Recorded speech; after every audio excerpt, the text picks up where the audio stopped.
Life Channel akan memberikan duit raya challenge kepada 3 orang yang bertuah, iaitu RM50 seorang. Syaratnya senang saja, tinggalkan komen sebanyak yang mungkin bermula daripada video yang disiarkan pada hari ini iaitu 15 Ramadan hinggalah ke 1 Syawal. Tidak kira daripada sub-konten edisi seram, edisi khas jenayah konspirasi ataupun konten isu semasa. So tinggalkan komen yang banyak dan juga like. Pemenang yang akan diumumkan pada 1 Syawal kelak. So yeah, back to the story. Bye.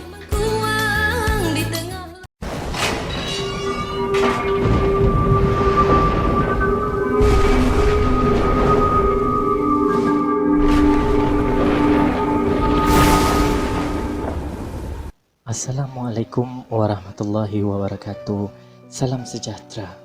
Bertemu kita lagi seperti biasa pada hari Khamis malam Jumaat. Riz Life Channel akan mengeluarkan edisi seram. Pada episod kali ini saya akan mengongsikan kisah seram yang saya ambil daripada WhatsApp web by Zak Iqbal 29 dan tajuk berkenaan adalah pengalaman misteri semasa mengandung. Kisah bermula selepas aku kahwin. Aku disahkan hamil 2 hari selepas majlis persandingan. Asalnya tak larat nak pergi kerja. Memang penat yang teramat sangat. Nak apply leave lama sikit tapi bos tak approvekan pula. So pergi klinik dengan niat nak MC. At least bolehlah rehat. Tapi kantoi pula, doktor cek tekanan darah semua normal. Tak ada tanda-tanda orang sakit pun. Terpaksalah aku mengaku yang tak larat nak pergi kerja sebab terlalu penat selepas kenduri. Nasib baik doktor memahami. Tapi sebelum keluar dari bilik doktor, doktor terpandang inai merah dan cincin berkilauan kat jari aku. Doktor tanya, bila kahwin? Dia cakap entah mengandung. Aku pun taklah mengaku sebab awal sangat. Nikah 2 minggu sebelum tu. Takkanlah dah pregnant. So doktor pun buat urine test. Result double line. Lupa pula last period aku memang ngam-ngam sehari sebelum nikah tu. Alhamdulillah rezeki. Punyalah happy kita orang lelaki bini sebab dapat rezeki awal walaupun macam tak percaya je. Husband aku yang super excited nak jadi ayah tu terus bagi tahu mak ayah dia berita gembira.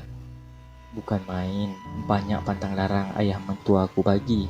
Jangan lalu bawa ampayan orang, jangan bagi sembarang orang pegang perut, jangan makan ini, jangan makan itu, jangan buat ini dan janganlah buat itu.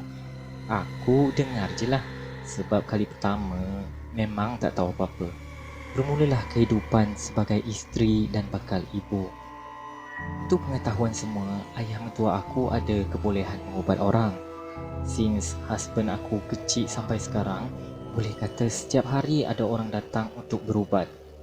Urut patah, santau, tersampuk hantu atau jin. Pesakit yang datang kebanyakannya dari merantau negeri.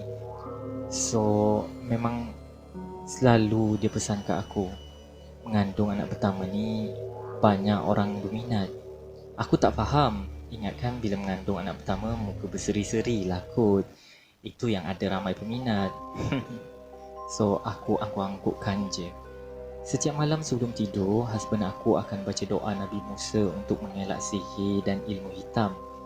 Selepas tu diraupkan dari kepala hingga kaki aku.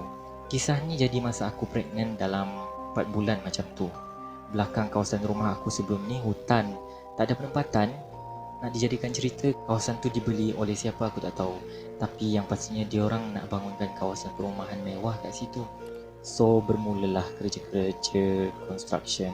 Tapi aku difahamkan, kerja-kerja construction tu terganggu sebab 2-3 kali jentera mereka rosak dan kerja-kerja yang sepatutnya tak dapat diteruskan. Kontraktor dan subkontraktor pun pening tak tahu nak buat macam mana. So salah seorang dari mereka bercerita dan tanya pendapat orang kampung di sini. Orang kampung tersebut suruh kontraktor tu tanya Pak Najib, bukan nama sebenar iaitu ayah mentua aku. Sebabnya ayah mentua aku pernah buka gelanggang silat kat kawasan hutan tu. Dulu masa aku belajar silat pun selalu juga tengok benda-benda misteri dari dalam gelanggang. Pokok-pokok bergoyang walaupun tak ada angin, bau wangi yang tiba-tiba. Tapi kami semua buat tak tahu je. Asalkan makhluk-makhluk tu tak tunjukkan diri dan tak mengganggu, sudahlah. Selepas deal dibuat, ayah mertua aku pun ajak suami aku pergi hutan. Sebab ni memang aku tak puas hati. Kenapa husband aku kena pergi sekali, tinggalkan aku seorang-seorang yang tengah pregnant kat rumah. Untuk pengetahuan korang, dalam masa lebih kurang seminggu, setiap malam berturut-turut pukul 12.30 malam, husband aku follow ayah dia pergi ke hutan tu, lengkap dengan pakaian silat dia orang.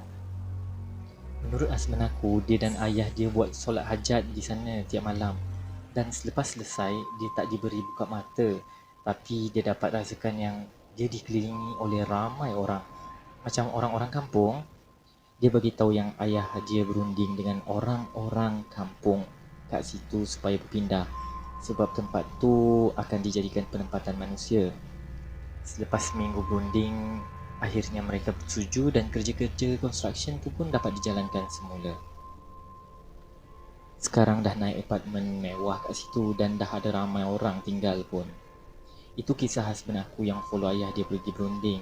Lain pula kisah aku yang ditinggalkan seorang-seorang tengah-tengah malam selama seminggu tu. Setiap malam sebelum husband aku keluar follow ayah dia, dia macam biasa akan bacakan doa Nabi Musa dan diraup pada wajah aku hingga ke kaki, dan dia akan pasang surah-surah Al-Quran dari PC dan suruh aku tidur. Satu malam masa aku tengah tidur, aku terjaga dan ternampak husband aku duduk bersila betul-betul tepi aku sambil tenung aku. Aku pun pejamkan mata semula dan ingatkan dia dah balik dari hutan tu.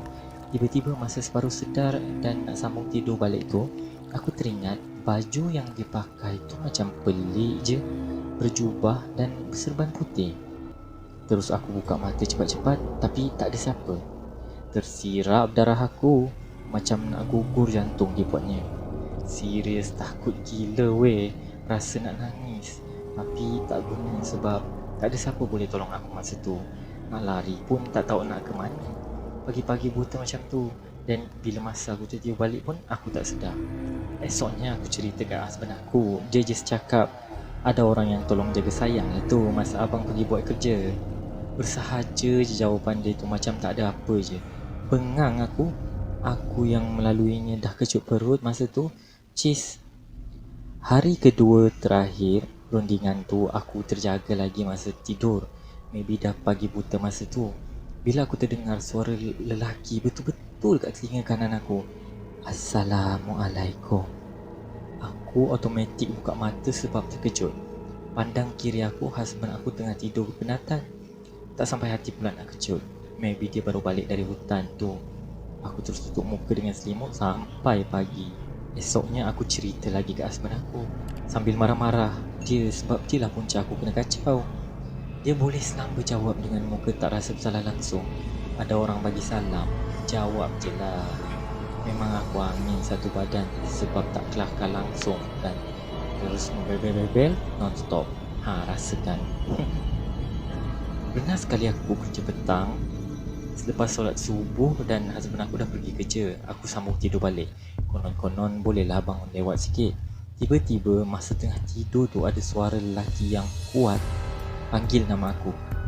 Rosmah. Suara tu kuat dan menyebabkan tindakan refleks. Aku terus bangun dan terus capai tuala pergi mandi. Lepas mandi tak tunggu dah, terus bersiap laju-laju, terus keluar rumah pergi office. Masa tu memang terlupa dah diri tu tengah berbadan dua. Ku semangat. Ni lagi satu kejadian yang aku tak akan dapat lupakan sampai bila-bila. Masa tu aku tengah pregnant 7 bulan. Satu pagi aku rushing nak pergi kerja. Aku masuk lift dan terus berdiri depan sekali, betul-betul depan pintu lift. Lift masa ni ramai orang. Peak hour, mana yang nak pergi kerja, yang nak pergi sekolah, yang saja nak semakkan lift pun adalah kot. Aku langsung tak tengok siapa pun ada dalam kat lift tu. Tiba-tiba ada tangan yang datang dari belakang aku dan terus pegang perut aku. Macam nak gugur jantung aku sebab terkejut. Punyalah aku jaga-jaga tak bagi siapa pegang perut aku kecuali husband aku, doktor dan nurse yang check up aku setiap bulan tu. Lepas tu kedengaran suara nenek tu, berapa bulan dah ni? Aku jawab dengan terkejut dan blur-blur, 7 bulan dah. Dan dia jawab, oh, sambil gelak-gelak. Aku terkejut dan Macam tak boleh hadam apa yang dah jadi tu. Tapi bila lift terbuka kat ground floor, terus je jalan pergi ke kereta sebab memang rushing nak pergi kerja, dah terlambat. Langsung tak ingat dah nak cerita kat husband aku pasal tu. So bermulalah perangai pelik aku, di mana aku langsung tak nak pergi ke rumah mak ayah mentua aku. Bila husband ajak, aku bagi 1001 alasan. Penat lah, tak nak mengganggu dia orang lah, malas lah. Padahal sebelum ni selalu je bertandang ke rumah mentua aku tu. Sebab jarak rumah kami tak jauh mana pun. Selang beberapa hari, aku rasa sakit teruk kat bahagian bawah perut. Tak tahu nak beranak ke apa, sebab first time rasa macam tu.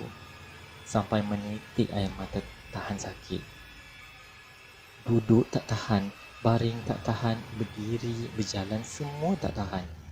Aku terus ajak husband pergi hospital sebab dah tak tahan sangat sakitnya. Tapi yang membuatkan aku marah sangat ke husband aku, dia boleh bawa aku pergi jumpa mak ayah dia, bukan terus bawa aku pergi hospital. Masa ni memang aku tak puas hati sangat-sangat. And macam biasa, bebel-bebel lah non-stop. Masuk je rumah mentua aku, ayah mentua aku dah pandang aku semacam boleh baca pula apa yang jadi kat aku.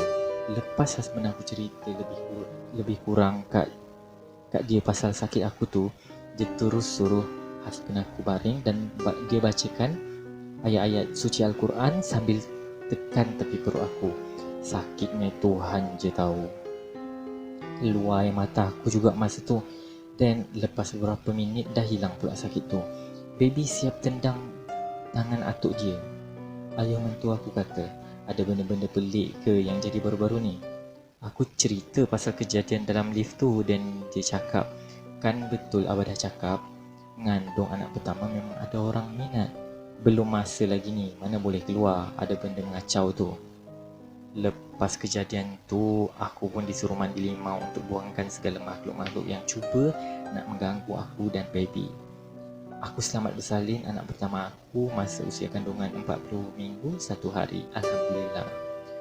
Moral of the story, makhluk-makhluk selain manusia dan haiwan ni memang wujud.